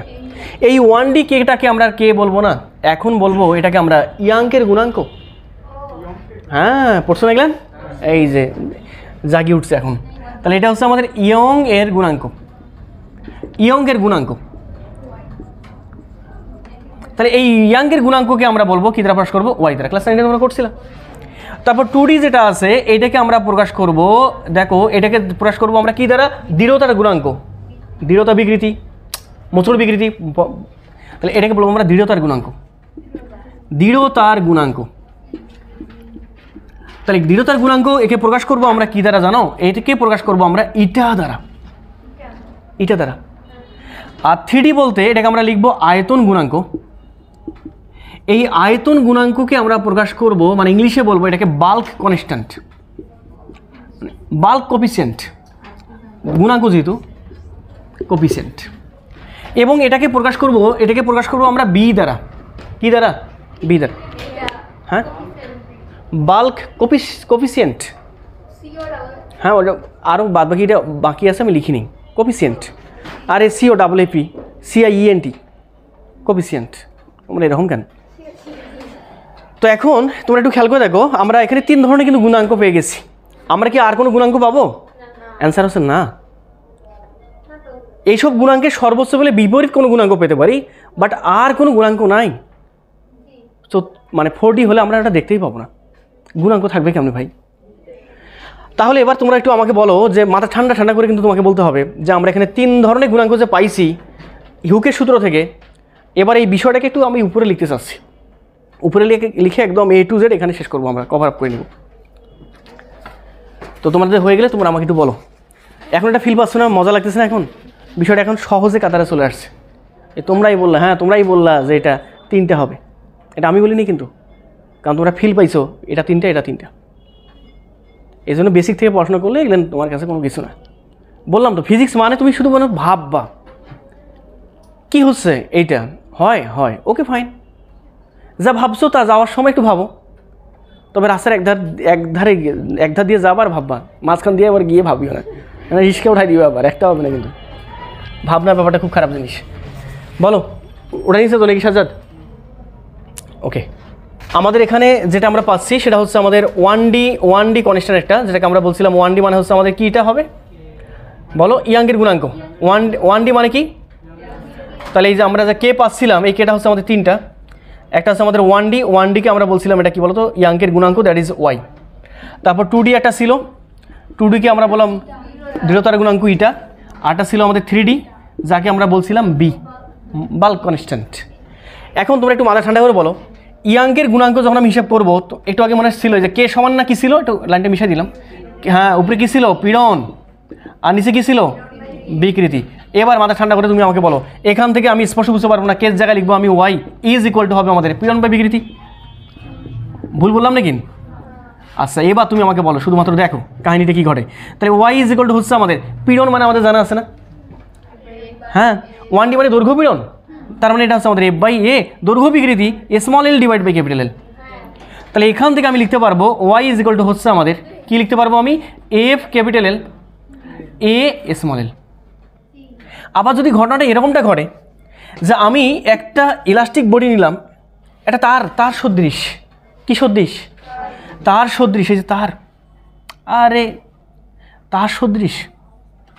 তাহলে এই তারের ব্যাস খেয়াল করে দেখো, এই তারের উপর যদি আমি এখানে এম ভর প্রযুক্ত করি, এই তারের উপর যদি আমি এম ভর প্রযুক্ত করি, এটা ইলাস্টিক বডি একটা রাবার, এর উপর যদি আমি এম ভর প্রযুক্ত করি, তাহলে এটা ওজন কাজ করবে কোন দিকে? নিচের দিকে। এবং এই ওজনটাই হচ্ছে আমাদের, এইটা হচ্ছে আমাদের কি বল? বাহ্যিক বল। আরে বাবা, এজেন্ট কর্তৃক বল। কিন্তু এজেন্ট কর্তৃক বলটা যদি নিচের দিকে হয়, তাহলে রিস্টোরিং বলটা কোন দিকে হবে? হ্যাঁ, এই যে উপরের দিকে কেন? হ্যাঁ, উপরের দিক বলতে এইটা ভিতর দিকে। হ্যাঁ, এটা। তাহলে আমি স্পষ্ট বুঝতে পারতেছি এখানে আমাদের এফ অফ আর এর মান যা হবে তা হবে কার সমান? এমজি সমান। তাহলে আমি যদি এই কাজটাই করি এখানে, তাহলে তোমরা বুঝতে পারতেছো না, এফের জায়গায় লিখবো আমি এমজি, এল এর জায়গায় এল, এর জায়গায় এই তারের খেয়াল করে দেখো যদি ব্যাসার্ধ দেওয়া থাকে আর, তাহলে আমি লিখতে পারবো এর জায়গায় হচ্ছে আমাদের পাই আর স্কোয়ার স্মল। তো এইখানে যে কটা সূত্র ছিল সবগুলো লিখে দেওয়া শেষ আমাদের। তো জিনিস কি মুখস্থ করা লাগে? মুখস্থ আসবে না, একটা ফিল নিয়ে আসবা তুমি, ফিল নিয়ে আসলে অটোমেটিক্যালি সবগুলো চলে আসবে। এখন তোমরা আমাকে বলো যে এই পুরো ব্যাপারটা তোমরা এটা বুঝতে পারলা কি না? তো এইরকম সংক্রান্ত যে কোনো ম্যাথ আসলে আমরা এখন পারবো। ওকে, দেখি তো এবার আমরা দ্বিমাত্রিকটা যাই একটু। তাহলে দ্বিমাত্রিক বলতে আমরা যেটা বুঝলাম সেটা হচ্ছে আমাদের ইটা, একটু খেয়াল করতে হবে। দ্বিমাত্রিক যেটা ইটা, তাহলে ইটা ইজ ইকুয়াল টু হবে কে জায়গায় ইটা ইজ ইকুয়াল টু হচ্ছে আমাদের পীড়ন, এক্ষেত্রে পীড়ন বাই হচ্ছে আমাদের বিকৃতি। বাট এখানে যে পীড়নটা বসাবো, বিকৃতি বসাবো, সেটা কি বলতো? সেটা মোচড়টা বা কৃন্দনটা 2D হয়ে গেছে এটা। তাহলে এখান থেকে আমি স্পষ্ট বুঝতে পারলাম ইটা ইজ ইকুয়াল টু হবে আমাদের পীড়ন বলতে এফ ডিভাইড বাই এ, আর বিকৃতি বলতে আমাদের সবার জানা আছে এখানে বিকৃতি যেটা সেটা হচ্ছে ট্যান থিটা। না ভুলে গেলে এখনই? তারপরে লাইন ছিল ইটা ইজ ইকুয়াল টু হচ্ছে আমাদের এফ ডিভাইড বাই এ, থিটার মান যদি প্রায় শূন্যের কাছাকাছি হয় তখন আমরা বলছিলাম এখানে ডি ডিভাইড বাই এটা হচ্ছে আমাদের এইচ, লম্ব বাই ভূমি। তাহলে ফিগার মাথায় রাখা লাগবে সবসময়। তাহলে এখন আমাদের এখান থেকে দেখো তো সাজাতে একটু খেয়াল করে দেখো, এখান থেকে আমাদের মাথা স্পষ্ট আমি বুঝতে পারতেছি ইটা ইজ ইকুয়াল টু হবে আমাদের কি কতটুকু হচ্ছে? হ্যাঁ, F S divide by A into D. না বুঝুন এখানে ব্যাপারটা? তো আমি যে বিষয়টা বুঝতে পারলাম সেটা হচ্ছে আমাদের এই মোচড় বিকৃতি, সেটাও কিন্তু আমাদের শেষ। মোচড় বা কৃন্তন মানে যেটাকে আমরা বলতেছি, এইটাকে বলবো আমরা কি? এইটাকে কি বলছিলাম? দৃঢ়তার গুণাঙ্ক। কথা বলেন আর কিসের গুণাঙ্ক? এই যে দৃঢ়তার গুণাঙ্ক। আচ্ছা, এবার একটু আমরা লাস্টের দিকে চলে আসি। এই কেমি দেখো, এখানে দেখো লাস্টের দিকে, এখনই লাস্ট না, শোনো আগে। 3D যেটা আছে এই 3D ক্ষেত্রে আমরা এখানে লিখবো কি? লিখবো কের জায়গায় লিখবো আমি বাল্ক, মানে বি, বাল্ক কনস্ট্যান্ট বা আয়তন গুণাঙ্ক। এখানে যেটা হবে সেটা হচ্ছে আমাদের পীড়ন, আর এখানে হচ্ছে আমাদের বিকৃতি। তাহলে এখান থেকে আমি লিখতে পারবো বি ইজ ইকুয়াল টু হচ্ছে আমাদের পীড়ন বলতে এফ ডিভাইড বাই এ, আর বিকৃতি বলতে বলো delta V divide by capital V, তার সামনে এটা কি ছিল? মাইনাস, কারণটা কি আমরা প্লাস করে নিয়েছিলাম কিন্তু মানটা। তাহলে এখান থেকে আমাদের বি ইজ ইকুয়াল টু, অথবা আমরা এভাবে বলতে পারবো যে আমাদের এইখানকার আয়তনের পরিবর্তন হচ্ছে সেটা নেগেটিভ, মনে আছে না তোমাদের এগুলো? তাহলে এখান থেকে আমাদের বি ইজ ইকুয়াল টু আসে যেটা, সেটা হচ্ছে আমাদের কি আসে দেখো তো একটু খেয়াল করে দেখো। হ্যাঁ, F capital V A delta V, তার সামনে এটা মাইনাস। এই তো পাইছো তো নাকি? পাইছো কি না? দেখো আমরা কিন্তু এই 1D তোমার কোফিসিয়েন্ট বা গুণাঙ্ক, 2D গুণাঙ্ক এবং 3D গুণাঙ্ক আমরা অলরেডি পেয়ে গেছি। এখন এখানে একটু কথা আছে, তোমাদের এডিশন করে একটা বিষয় তোমাদের জানাইতে হবে। বলি শোনো হিমেল, এই যে আমাদের যে তোমার 3D বিকৃতি আছে যেটাকে আমরা বলতেছি আয়তন বিকৃতি, আয়তন বিকৃতির একটা বিপরীত রাশি আছে। আয়তন বিকৃতির একটা বিপরীত রাশি আছে, শুধু একটা বিকৃতির বিপরীত রাশি আছে, সেটা হচ্ছে আমাদের আয়তন বিকৃতির। তো এই আয়তন বিকৃতির বিপরীত রাশিকে বলা হয় সংনমতা। সংনমতা। তাহলে আমরা পরীক্ষা যদি আসে সংনমতা কাকে বলে, তখন বলতে হবে আয়তন বিকৃতির বিপরীত রাশিকে বলা হবে সংনমতা। তাহলে তোমরা আমাকে বলো, এই যে বি যেটা আছে, বি এর একটা বিপরীত রাশি আছে। বিপরীত রাশি মানে কি? বি ইজ ইকুয়াল টু হচ্ছে আমাদের 1 ডিভাইড বাই ওই বিপরীত রাশিটা, সেই বিপরীত রাশিকে বলি আমরা সংনমতা। সংনমতা। এবং এই সংনমতাকে প্রকাশ করা হয় নর্মালি কে দ্বারা? কি দ্বারা? কে দ্বারা? তাহলে তোমরা এবার আমাকে বলো, আচ্ছা বলো তো একটু মাথা ঠান্ডা করে বলো, বি এর বিপরীত কিন্তু আমাদের এইটা বিপরীত হলো না? এই বলো এখানে ইমরান বলো, তুমি আমাকে বলো, এই যে দিন ইজ ইকুয়াল টু 1/, রাত মানে কি ভাই? মানে এটা দ্বারা বোঝায় যে দিনের বিপরীত রাত।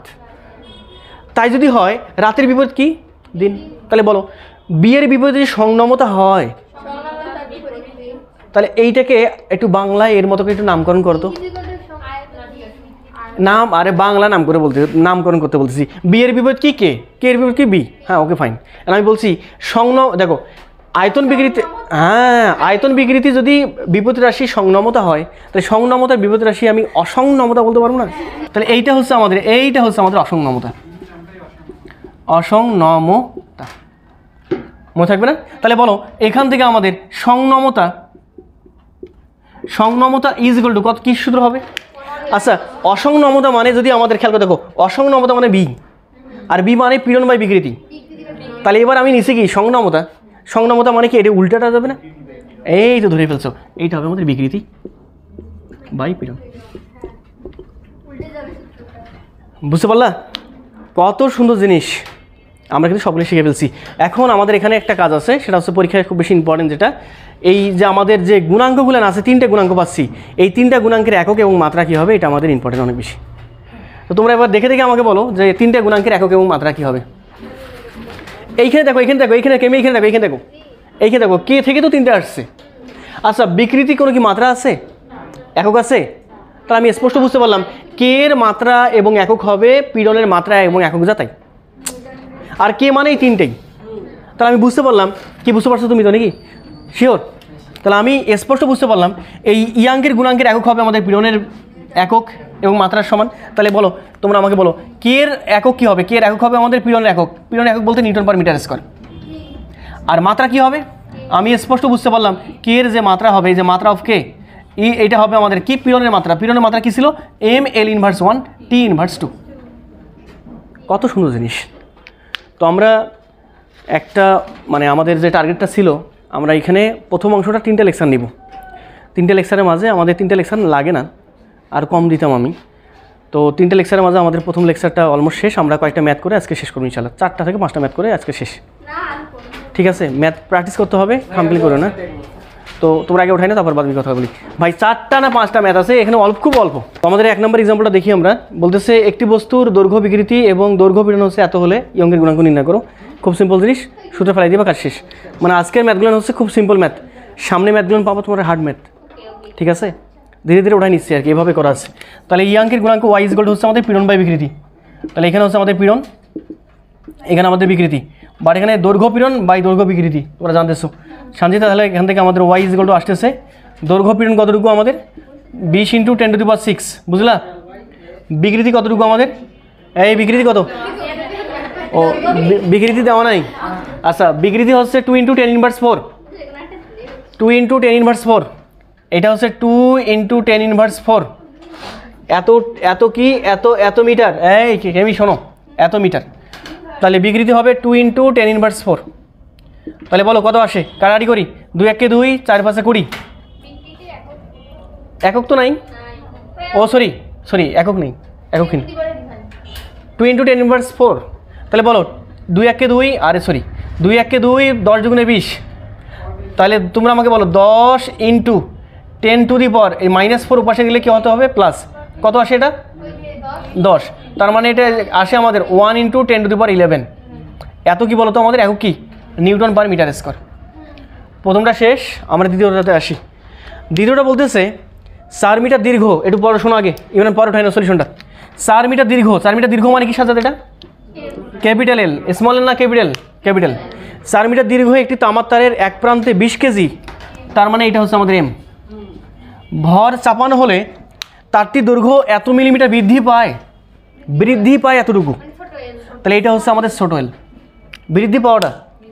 বলতেছে তারের ব্যাসার্ধ যদি এত হয়, দ্যাট ইজ আর যদি আমাদের এত হয়, তারপর আমাদের কি বলতেছে? ইয়াঙ্কের গুণাঙ্ক নির্ণয় করো। তোমরা লিখবা সুন্দরভাবে, ইয়াঙ্কের গুণাঙ্ক আমাদের জানা আছে, এফ ইজ ইকুয়াল টু হচ্ছে আমাদের আগে লিখবা পীড়ন বলতে F/A, বিকৃতি বলতে স্মল l / ক্যাপিটাল এল।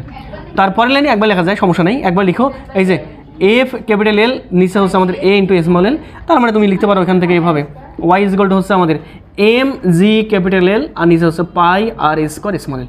সূত্র মুখস্থ লাগিয়ে গেলেন? তাহলে প্র্যাকটিস করো আগে সিম্পল ম্যাথগুলোতে, তারপর কঠিন ম্যাথ দিয়ে দিব।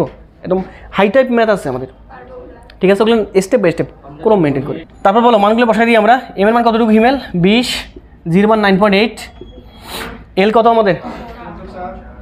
ক্যাপিটাল এল 4 মিটার দীর্ঘ, 4 মিটার দীর্ঘ। দাঁড়াও, এখানে পায়ের মান 3.1416। শোনো না, এই দেখো স্মল আর এর মান কত? স্মল আর এর মানে এইটা মানে হচ্ছে আমাদের 0.58 × 10⁻³ এত মিটার। তাহলে কত আসে আমাদের বলো?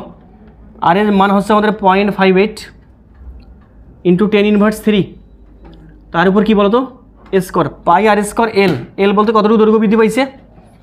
6 মিলিমিটার। 6 মিলিমিটার বলতে 6 × 10⁻³, মিলিমিটারকে মিটারে কনভার্ট করে নিচ্ছি। বুঝলা কি কথা বলেন? এটা অ্যান্সার চলে আসবে তোমাদের 1.24 × 10⁻11। কত আসছে? হ্যাঁ তোমরা মানুষ, বলো কত আসছে? 1.24 × 10⁻11। এত কি বলো তো? Newton per metre square. ঠিক আছে, দেখো তো এখানে কি বলে 3 নম্বর এক্সাম্পলটা। বলতেছে একটি তারের ইয়ংকের গুণাঙ্ক হচ্ছে 2 × 10⁻11 নিউটন পার মিটার স্কোয়ার। তারটি দৈর্ঘ্য 15% বৃদ্ধি করতে প্রযুক্ত বল নির্ণয় করতে হবে, প্রযুক্ত পীড়ন নির্ণয় করতে হবে।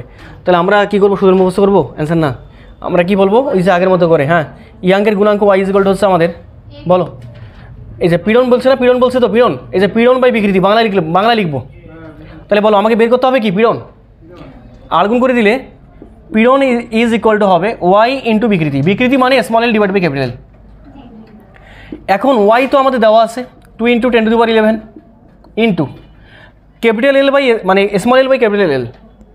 এখন দেখো তোমাদের এখানে কী কী দেওয়া আছে, আমরা এখানে সুন্দরভাবে লিখবো গিভেন দ্যাট। কী কী দেওয়া আছে বলো তো একটু? একটি তারের ইয়ংকের গুণাঙ্ক এত, তারটি দৈর্ঘ্য এত % বৃদ্ধি করতে।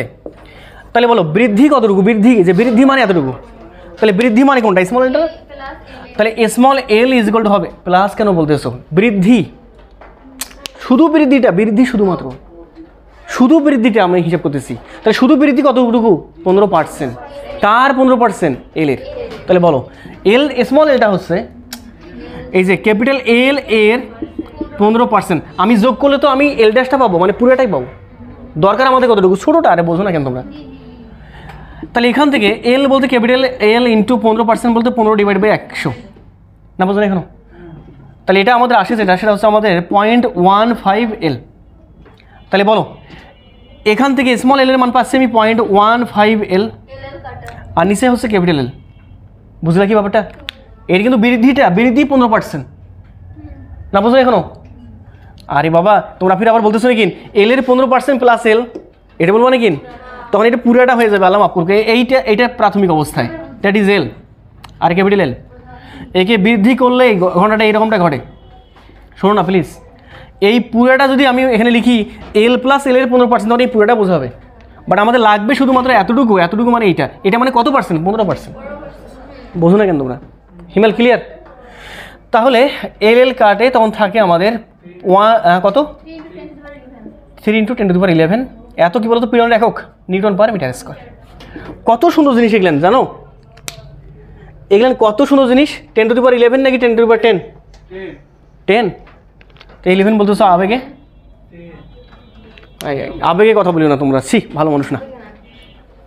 এটি কিন্তু বিষয় মাথায় রাখা লাগবে, অনেকে ভুল করবে কিন্তু।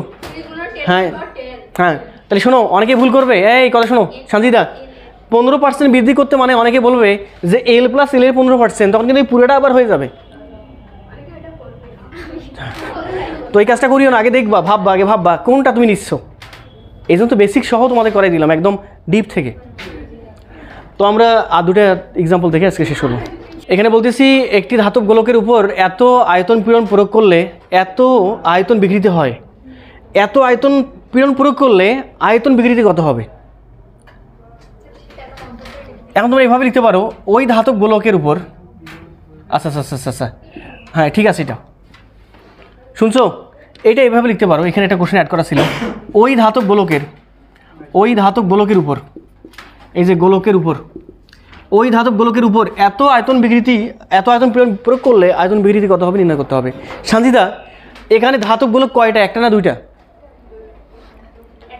একটাই। ওইটাই তো। তাহলে আমি স্পষ্ট বুঝতে পারতেছি প্রথম ক্ষেত্রে ইয়াঙ্কের তোমার প্রথম ক্ষেত্রে ধাতব গোলকের ওই তোমার কী বলে এটাকে আয়তন গুণাঙ্কের মান যা হবে দ্বিতীয় ক্ষেত্রেও কী হবে তাই, গুণাঙ্কের মান তো পরিবর্তন হবে না। কারণটা কি, গুণাঙ্কের মান পরিবর্তন হইতো যদি ম্যাটেরিয়ালস আলাদা আলাদা হইতো। না বুঝলে এখনো?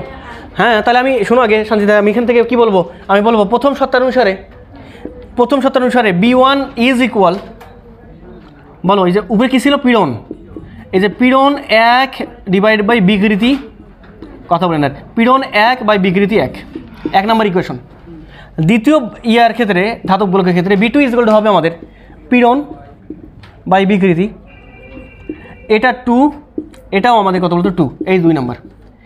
আমাকে বের করতে হবে কি আমাদের সত্যমতে, দেখো সত্যমতে যেহেতু একটাই গোলক একই উপাদানে তৈরি, যার ফলে B1 আর B2 কেমন হবে সমান।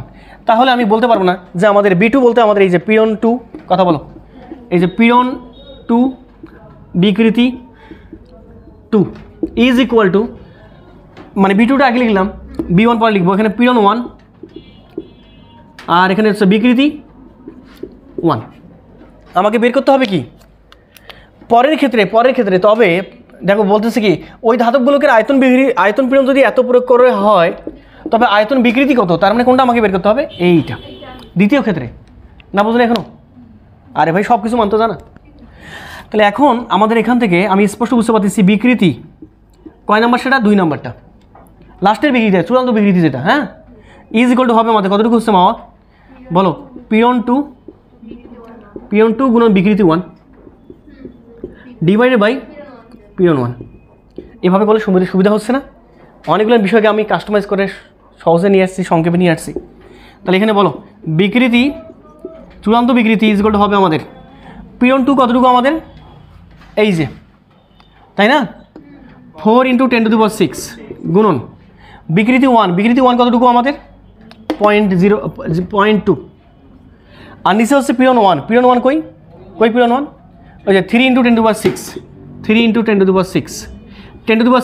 10⁶ কাটে, থাকে আমাদের 4 2 8 0.8 ডিভাইড বাই 3, এই কত হয় এটা 3 2 6 কত পয়েন্ট,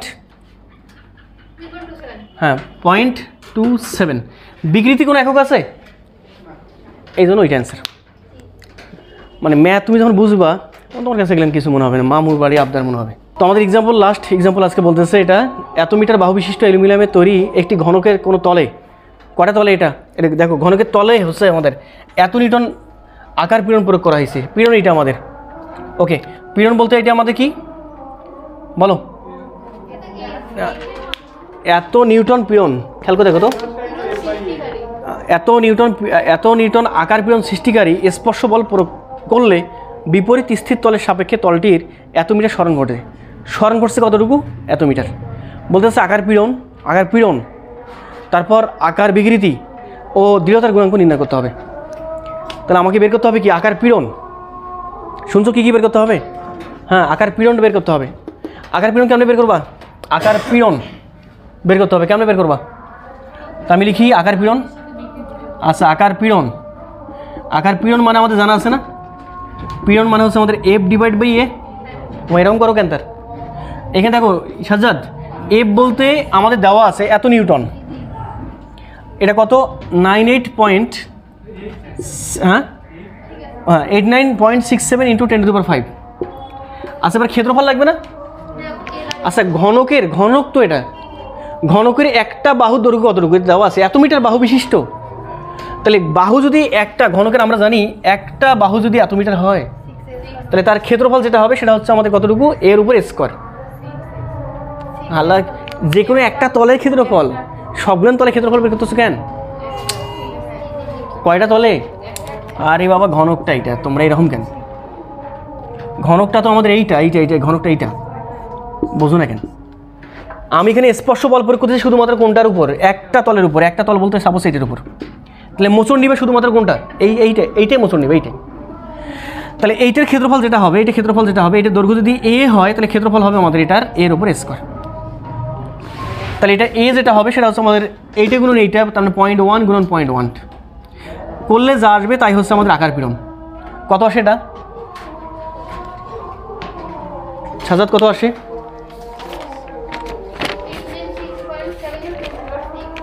হ্যাঁ 89.67 89.67 10 টু দি পাওয়ার কত 6 না 7 7 আর বাবা এখানকার একটা দশমিক এখানে একটা দশমিক 7 হয়ে গেল নর্মাল জিনিস। এখন কী হবে নিউটন পার মিটার স্কোয়ার। প্রথমটা শেষ হিমেল, এবার দ্বিতীয়টা আসি। এই যে প্রথমটা শেষ, বলো এই যে 1 নাম্বারটা গেল, এবার 2 নাম্বারটা বলো। বলতেছে এবার কি আকার বিকৃতি, আকার বিকৃতি।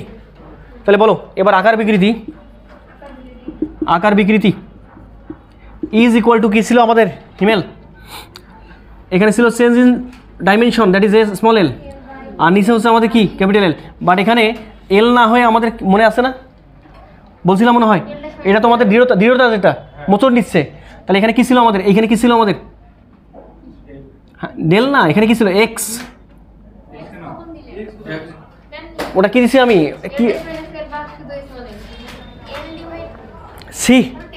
আর বাবা দৃঢ়তার গুণাঙ্ক এটা, এটা কিসের দৃঢ়তা না এটা? ওরে আল্লাহ কি ছিল? আরে শুধু বিকৃতি হিসেব করতেছি। হ্যাঁ তাহলে বলো ডি ডিভাইড বাই এইচ, এই যে সেই ডি ডিভাইড বাই এইচ হচ্ছে আমাদের এইচ। আরে বাবা আকার বিকৃতি মানে ট্যান থিটা, যেটা কি ব্যাপার এরকম করলে হইবে? বলো এইচের মান কতটুকু আমাদের? এইচ তো একটা বাহুর দৈর্ঘ্য, তাহলে ঘনকের বাহুর দৈর্ঘ্য দেওয়া আছে 0.01। আর ডি বলতে কতটুকু সরে গেছে ওই বলে দিচ্ছে আকার। দেখো আকার পীড়ন সৃষ্টিকারী স্পর্শ বল প্রয়োগ করলে বিপরীত স্থির তলের সাপেক্ষে তলটির এত মিটার সরণ ঘটে। সরে গেছে যেটা, বুঝতে পারলা কত মিটার সেটা? এইটা মানে নিচে উপরে আমাদের কতটুকু হচ্ছে 3.05 ইন্টু 10 টু দি পাওয়ার -3 করলে কত সেটা? হ্যাঁ 3.05 ইন্টু 10 ইনভার্স 2। বুঝলেন এখনো মনে হয়? সিম্পল তো। এবার লাস্টেরটা বলছিল দৃঢ়তার গুণাঙ্ক নির্ণয় করো। তো আমরা যেহেতু দুটো পেয়ে গেছি, দৃঢ়তার গুণাঙ্ক আমাদের কিন্তু শেষ। তাহলে বলো এই সাজাদ বলো দৃঢ়তার গুণাঙ্ক কত হবে এখানে? ওই যে দৃঢ়তার গুণাঙ্ক ইটা ইজ ইকুয়াল টু হচ্ছে আমাদের আকার পীড়ন, আকার বিকৃতি। তাহলে আকার পীড়ন আমরা বের করে রাখছি ওই যে ওইটা কত সেটা 89.67 ইন্টু 10 টু দি পাওয়ার 7। আর আকার বিকৃতি কতটুকু আমাদের? এই যে 3.05 ইন্টু 10 ইনভার্স 2। এটা ক্যালকুলেশন করলে কত আসে? এটা আসে কত সাজ্জাদ? দেখো তো 2.94 ইন্টু 10 টু দি পাওয়ার 10 আসে কিনা? 2.94 into 10 to the power 10 newton per metre square. দেখো তো আসে কিনা আগে? এটা আসছে, এই তো অ্যান্সার। তো আজকে আমাদের এ পর্যন্তই, সামনে দিন দেখা হবে ইনশাল্লাহ।